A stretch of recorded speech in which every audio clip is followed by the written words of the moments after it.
আসসালামু আলাইকুম। বিএনপির শীর্ষ নেতাদের অতি সাম্প্রতিক যে বক্তব্য তা আমাদের কাছে বড়ই অদ্ভুত মনে হচ্ছে এবং অনেকখানি অস্বাভাবিক। যেমন শনিবারই বিএনপির সেকেন্ড ইন কমান্ড বা দ্বিতীয় শীর্ষ নেতা মির্জা ফখরুল ইসলাম আলমগীর একটি অনুষ্ঠানে যে বক্তব্য দিয়েছেন তার খানিকটা এক্সাম্পল তুলে ধরি যে কেন আমাদের কাছে এই বক্তব্যগুলো অস্বাভাবিক মনে হচ্ছে।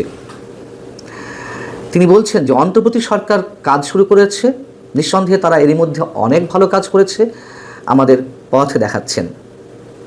গত 10 মাসে যেসব ঘটনা ঘটেছে তাতে সন্ধিহান হয়ে পড়েছিলাম, কিন্তু অত্যন্ত আশ্বস্ত হয়েছি যখন ডক্টর মোহাম্মদ ইউনূস এবং তারেক রহমানের বৈঠকে কতগুলো বিষয়ে একমত হওয়া গেছে দুপক্ষের পক্ষ থেকেই। এতে আশার আলো দেখা দিয়েছে, নির্বাচনের মাধ্যমে দেশের মানুষের আকাঙ্ক্ষা পূরণ হবে এমনটা সবাই আশা করছে। কেন অদ্ভুত বলছিলাম, কেন অস্বাভাবিক বলছিলাম? বিএনপি নেতাদের বক্তব্য। তারেক রহমান এবং ডক্টর মোহাম্মদ ইউনূসের বৈঠকটি কবে হলো? 13ই জুন। এর আগ পর্যন্ত বিএনপির যে বক্তব্য, যে হুঙ্কার, যে হুঁশিয়ারি, নানান ধরনের সন্দেহ, বিদেশিদের যে এজেন্ডা বাস্তবায়ন করছে সরকার, স্পষ্টভাবে বলেছে। হঠাৎ করে ইউটার্ন, একেবারে সরকারকে ব্ল্যাঙ্ক চেক দিয়ে দেওয়া যে অনেক ভালো কাজ করেছে 10 মাসে। কিছুটা সন্দেহ জেগেছিল, কিন্তু এক বৈঠকেই সব শেষ হয়ে গেছে। কি এমন রহস্য লুকিয়ে রয়েছে সেই বৈঠকে? আচ্ছা, রহস্য যেটিই হোক না কেন, বিএনপি যা আশা করছে তাকে আদৌ হবে? অন্যান্য যে রাজনৈতিক দলগুলো রয়েছে, সরকারের লেজর বৃত্তি করছে, তাদের যে উল্টো হুঁশিয়ারি হুঙ্কার, সেখানে বিএনপি টিকতে পারবে? এ কথা আমরা নিশ্চয়ই বলছি না, সরকারের কোনো কাজের প্রশংসা করা যাবে না, কিন্তু বিএনপির কি আচরণটি ছিল আর এখন কি, সেটি শুধু আমরা পার্থক্য খোঁজার চেষ্টা করছি। এত দ্রুত ব্ল্যাঙ্ক চেক দিয়ে দেওয়ার পরে বিএনপি অন্যান্য যে রাজনৈতিক দলগুলো রয়েছে বা ব্যাঙের ছাতার মতো যে দলগুলো গজিয়ে উঠছে, সংখ্যাতাত্ত্বিকভাবে তাদেরকে যে একটা বড় জোটের আকারে নিয়ে যাওয়া হবে, তাদের কাছে বিএনপি তাদের বক্তব্যের স্ফুলিঙ্গে ছড়াতে পারবে? যেমন 4টি জোট এবং 35টি রাজনৈতিক দল মিলে, নাম সর্বস্ব রাজনৈতিক দল সবকটি মোটামুটি, এগুলো মিলে একটা ফেডারেল বডি হয়েছে। কি হয়েছে? সেটার নাম কি দেওয়া হয়েছে? জাতীয় সংস্কার জোট। এই জাতীয় সংস্কার জোট শনিবার একটি আলোচনা সভা করেছে। সেখানে তারা কি হুঁশিয়ারি দিয়েছে? বলা হচ্ছে সংস্কার ছাড়া কোনো নির্বাচন হতে দেওয়া হবে না। তারা 8টি দফা উত্থাপন করেছে। 8 দফা দাবির মধ্যে কী রয়েছে? অবিলম্বে জুলাই সনদ ঘোষণা করতে হবে, সংস্কার কাজ দ্রুত সম্পন্ন করতে হবে, বিচারের কাজ দ্রুত সম্পন্ন করতে হবে, আগে স্থানীয় সরকার নির্বাচন, পরে জাতীয় সংসদ নির্বাচন। সংসদ নির্বাচনের 3 মাস আগেই অন্তর্বর্তী সরকারকে, অর্থাৎ ডক্টর মোহাম্মদ ইউনূস সরকারকে তত্ত্বাবধায়ক সরকারের হাতে ক্ষমতা হস্তান্তর করতে হবে, অর্থাৎ এই সরকারের অধীনে নির্বাচন তারা চায় না। এটি আবার কোন ম্যাটিকুলাস ডিজাইন থেকে এই দাবিটি উত্থাপন হলো আমরা জানি না।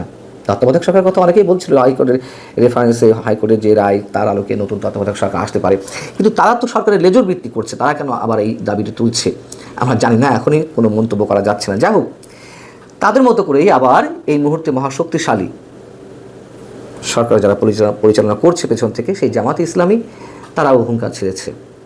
জামাতের সেক্রেটারি জেনারেল মহাসচিব মিয়া গুলাম পরওয়ার তিনি বলছেন আগে স্থানীয় সরকার নির্বাচন দিতে হবে জাতীয় সংসদ নির্বাচনের আগে, এবং মানবতা বিরোধী অপরাধী বিচার করতে হবে এবং প্রয়োজনীয় সংস্কার করতে হবে।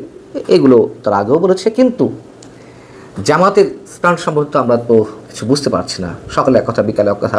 এখন আবার যদি এই দাবি তারা আগে করেছিল, মাঝে ভুলে গিয়েছিল, এখন আবার নতুন করে তুলছে স্থানীয় সরকার নির্বাচন দাবি।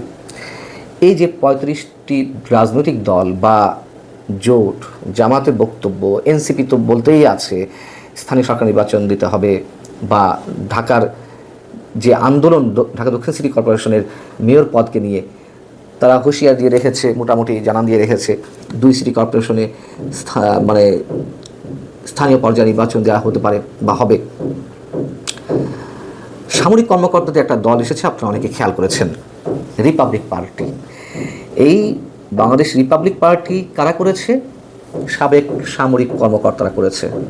অনেকে আছেন, সাবেক সামরিক কর্মকর্তাদের অনেকেই এর মধ্যে রয়েছেন।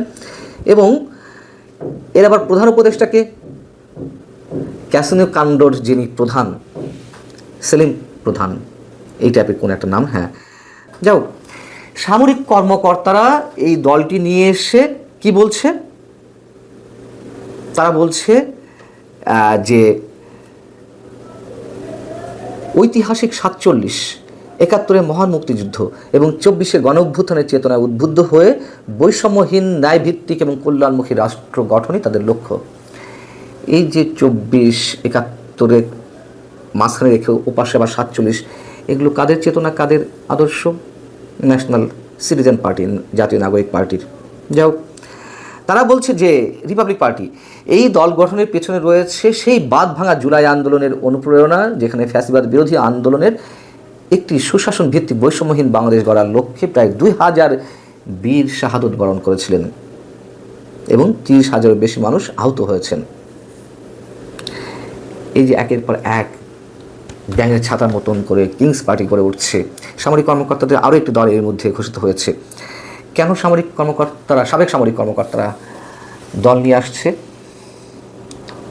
জুলাই আগস্টের আন্দোলন স্বতঃস্ফূর্ত ছিল সাধারণ মানুষের, কিন্তু এর পেছনে তো একটি বড় প্লট নির্মাণ করা হয়েছিল, দীর্ঘদিনের পরিকল্পনা ছিল, এটা এখন ওপেন সিক্রেট।